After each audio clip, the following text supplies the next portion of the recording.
Power is not just about armies and laws. It is about perception. It is the art of crafting a story, of building a legend so powerful that it becomes reality.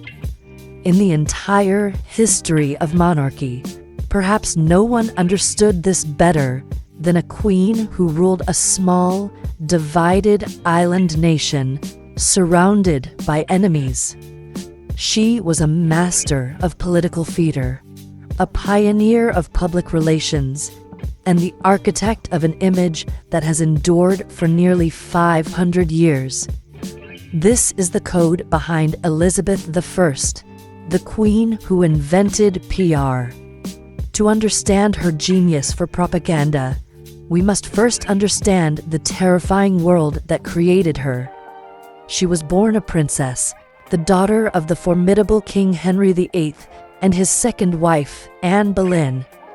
But her world shattered when she was just 2 years old. Her mother was falsely accused of treason and executed on the orders of her own father.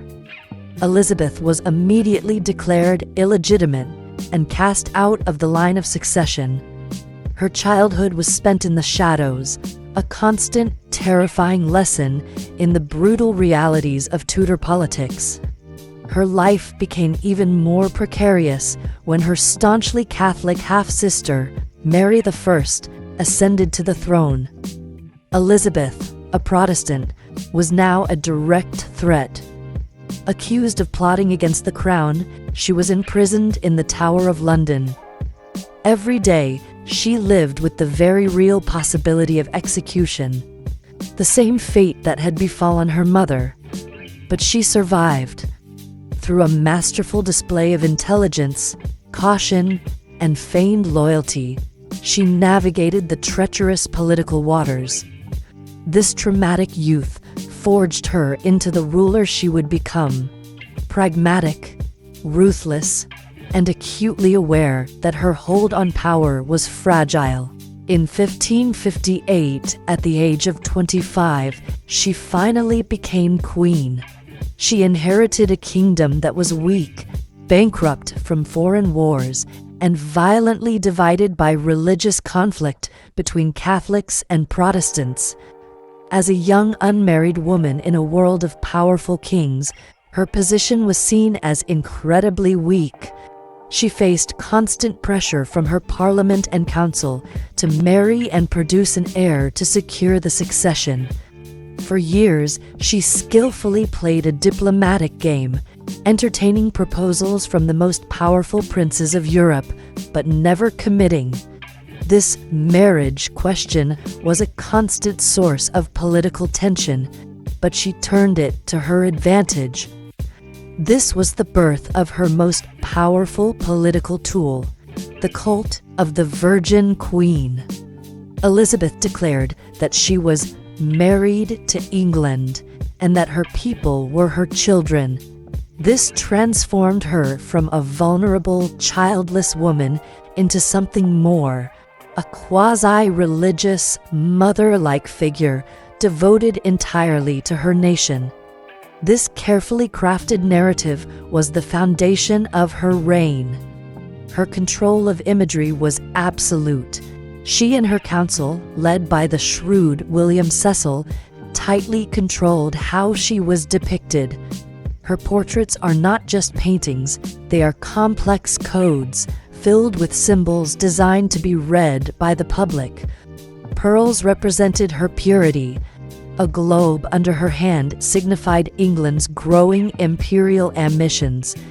As she aged, her portraits became even more stylized, depicting her as an ageless, almost divine figure, transcending her own mortality.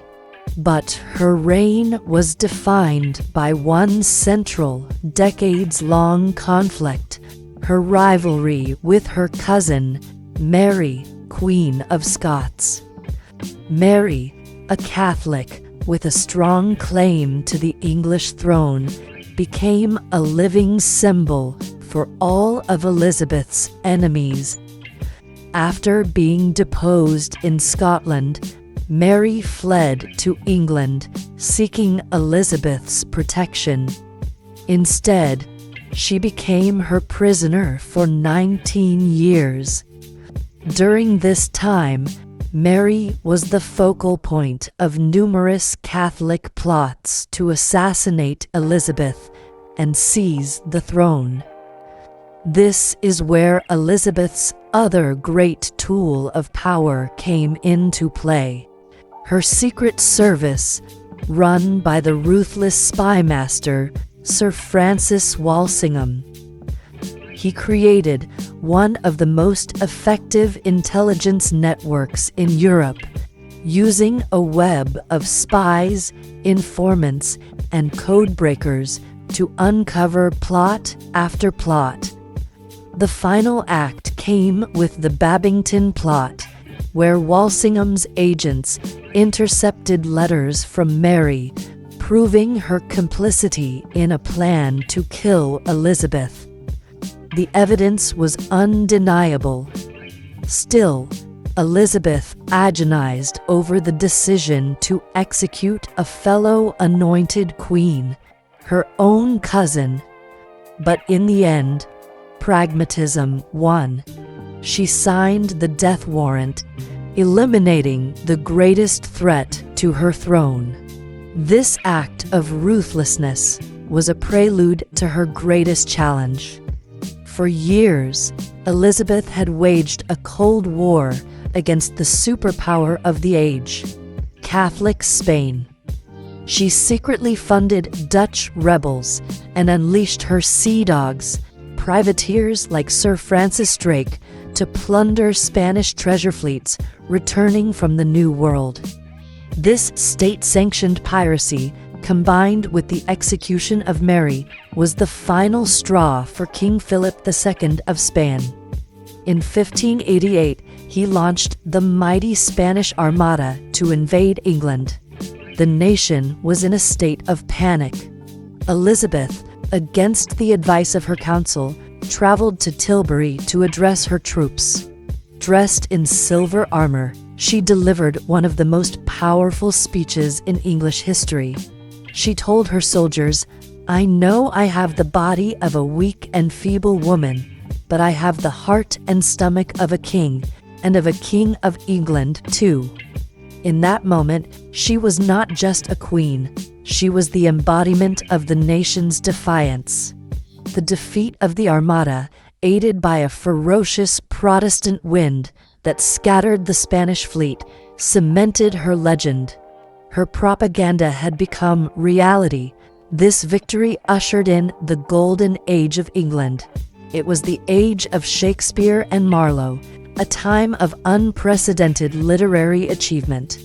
It was the dawn of English global ambition, with the establishment of the East India Company and the first colonies in North America.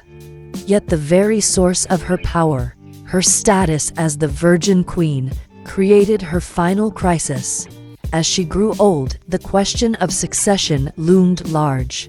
Having no children, she stubbornly refused to name an heir, fearing it would make her a target and create political instability. Her court was paralyzed by anxiety. It was only on her deathbed in 1603 that she is said to have finally made her wishes known.